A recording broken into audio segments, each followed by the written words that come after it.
Meron na. Makinig mga brothers and sisters, mga amigo, mga amiga. Salamat Panginoon at syempre sa aking Holy Spirit. Nandito ako ngayon. Ito binigay sa akin ngayon at sana makinig kayo ha. Makinig kayo mga amigo, amiga.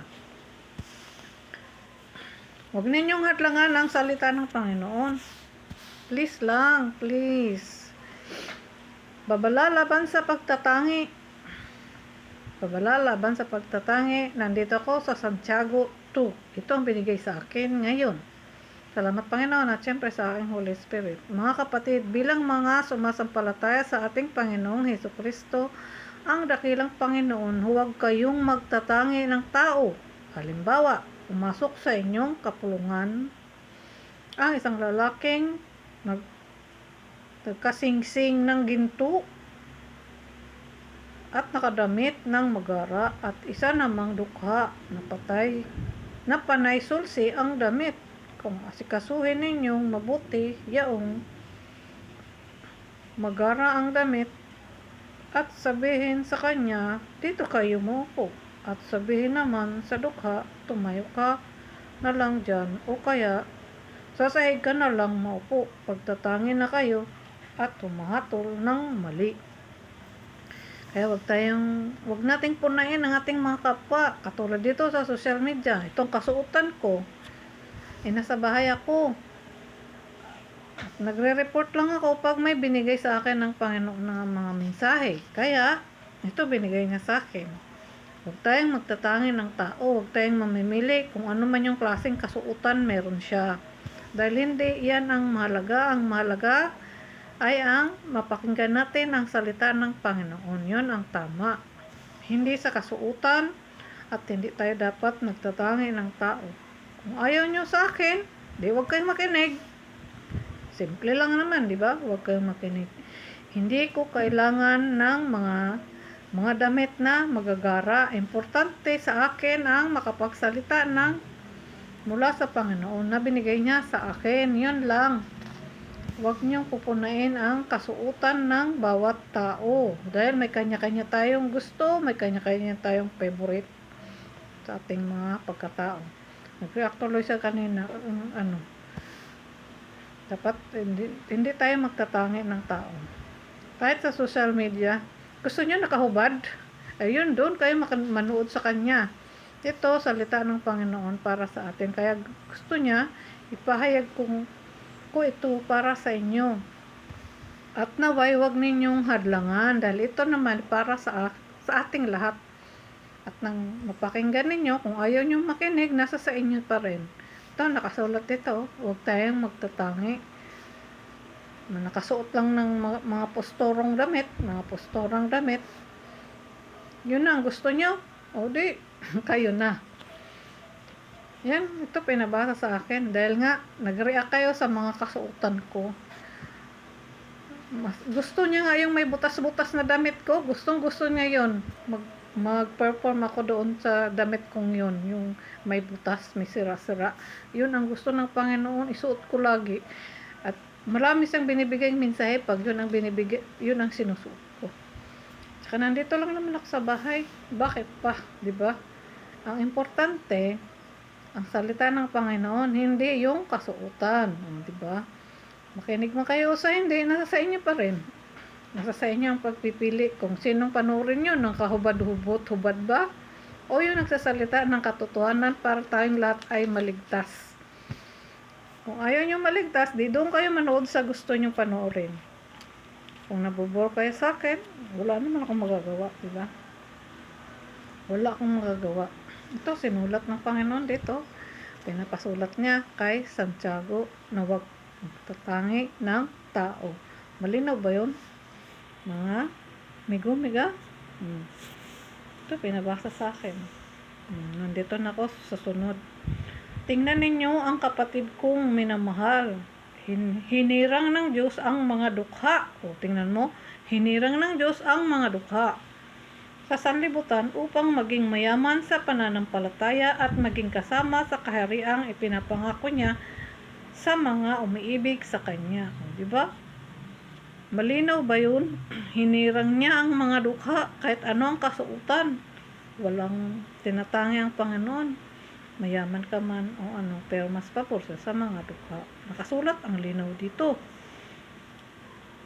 Nasa 6 na ko, ngunit hinahamak naman ninyo ang dukha. Hindi ba't ang mayaman ang sumisiid sa inyo? Sumisiil sa inyo? Hindi ba sila ang kumakaladkad sa inyo sa hukuman? Hindi ba't sila rin ang dumudusta sa marangal na panggalang ibinigay sa inyo ng Diyos? O, di ba? Ang linaw-linaw. Ang linaw-linaw dito. Sana narinig nyo to. Basahin nyo to sa English kung mga nasa ibang bansa man kayo para malaman nyo ang tunay na katotohanan ipinaparating sa akin ng Panginoon para maisalaysay ko sa inyo at pakinggan nyo naman, di ba? Basahin ko kasi nasa ano to eh. Kung ayaw nyo makinig, bahala na kayo.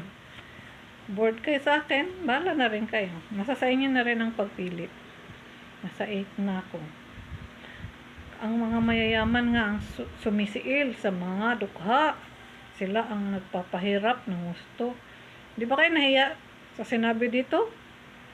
Patunayan ng Panginoon na kayo ang sumisiil sa mga dukha. Di ba?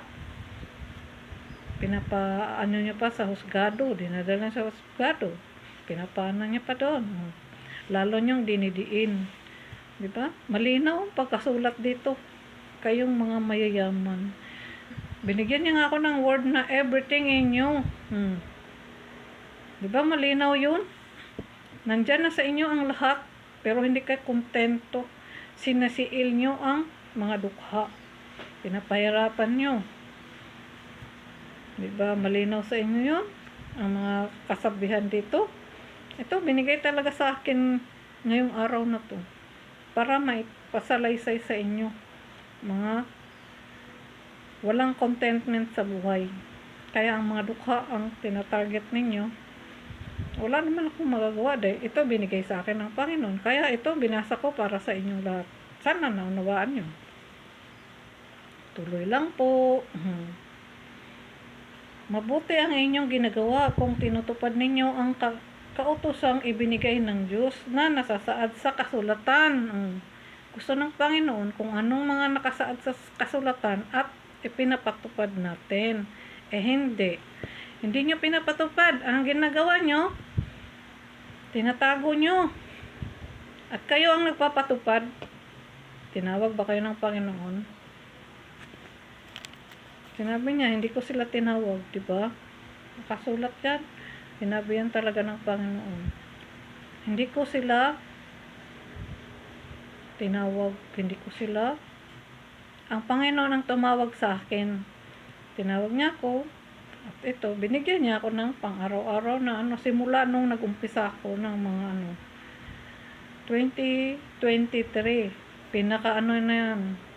Lampas na nga yun eh. 2023 ako nag-umpisa. Pero before ng 2023, marami na siyang binigay na Pero doon ako nag-umpisa kasi lahat-lahat yun. Nung 22, 23.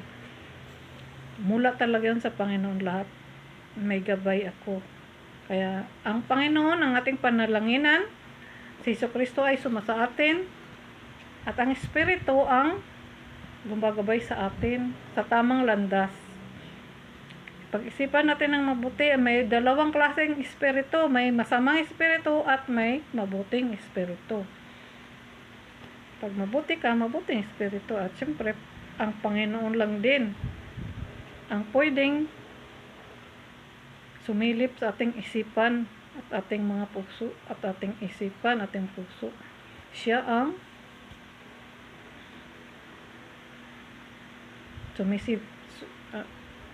sumisilip. Siya ang nagsisiyasat ng bawat puso ng bawat tao. Siya ang sumisiyasat. Hindi ako magpapatuloy dito kung hindi niya ako binigyan ng mensahe ngayon. Araw-araw binigyan niya ako ng mensahe. Kaya yung autopilot na yon, binigay yun sa akin ng Panginoon. Kahapon, hindi ko nga hapon na, sunod-sunod yung binigay niya sa akin. Hindi nga lang ako gawa ng, ewan ko, anong nangyari. Hindi ko maipopost, hindi ko kaya pa autopilot din binigay niya sa akin. Sana kung naunawaan niyo at kung nakikinig kayo. Kung gusto niya lang ng kaperahan, gusto niya lang ng mga ganitong paligsahan, ibahin niyo yung salita ng Panginoon, igalang niyo kasi sagrado ito, hindi naman ito hindi naman ito kung ano-ano lang. Igalang niyo po kasi pag binigyan tayo ng babala, pag binigyan tayo ng hindi tayo maging tayong lahat sa pare-parehong paparusahan. Pag hinahadlangan nyo kasi, hinahadlangan nyo talaga sa totoo lang. Dapat wag nyong hadlangan ang salita ng Panginoon. Salamat. Tuloy lang po. Ibigin mo ang inyong kapwa gaya ng iyong sarili. Ibigin natin ang ating kapwa gaya ng iyong sarili. Ganun ka ba umibig sa iyong kapwa? Nilapastangan mo. Sinisiid mo siya. Kinokontrol mo siya. Hindi ganyan ang pagmamahal sa kapwa. Dapat ang pagmamahal sa kapwa ay may kalayaan tayong lahat. May kalayaan tayo. Lalo na pag nagsabisyo tayo sa Panginoon, tayo ay malaya. At susundin natin yung kautusan niya. Yun lang naman. Pag ikay nasasakop sa kalaban ng Panginoon, lahat pwede mong gawin. At hindi ka malaya dahil nakakulong ka sa kasamaan. Lahat ng kasamaan magtatanim dito. Isusulat dito sa isip mo at sa lahat ng kasamaan at yun ang gagawin mo. Dapat sa Panginoon ka sumunod. Dahil ang kahatulan ng Panginoon malapit na o bukas. Hindi natin alam. Ngayon na, mamaya, bukas, sa isang buwan, sa isang linggo, sa isang taon. Walang nakakaalam. Kaya gusto niya ipinapayag ito sa ating lahat para malaman natin kung ano yung gusto niyang sundin natin. Ayaw niyo naman. Yun nga lang naman, nahaluan na tayo ng kanya-kanyang lahi. Kaya magkakaiba na ang ating mga nauunawaan, magkakaiba na. Iba-iba na ang ating mga lahi. May lahi na tayong masasama, may lahi ng hindi na puro, kumbaga, di ba? Tuloy lang po ako. Ngunit, kung hindi pare-pareho ang tingin ninyo sa tao, kayo'y nagkakasala ayon sa kautusan, dapat kayong parurusahan. Narinig niyo yun? Kung hindi pare-pareho ang tingin ninyo sa pare-parehas lang tayo sa Panginoon, hindi ba? Kahit may itim ka, maputi ka, mataba, payat, kahit negro ka man, o maputi ka man, o inchik ka man, o Pinoy ka man, iisa lang tayo sa Panginoon, sa paningin ng Panginoon. Dapat pantay-pantay ang ating turingan. Isa lang, ganyan ang pagmamahal. Hindi, wala tayong pagtatanging tao. Pare-parehas lang tayo. Pero lang kung masama siya, yun. Siyempre, ikaw, gusto mo ba yung ganong ugali? Masama. Yun, gusto mo ba yung ganong sundin mo ang pagkatao niya? Nasa sa inyo pa rin ang pagpili. Nakasulat dito, ang linaw-linaw ng kautusan ng Panginoon para sa atin. Hindi pare-pareho ang tingin ninyo. Kahit anong lahi man siya, parehas lang tayo mga tao sa tingin ng Panginoon. Parehas tayo iniluwal ng hubot-hubad. Babalik tayo ng hubot-hubad. Anong kulay mo? Ano, tangkad ka man o maliit ka man,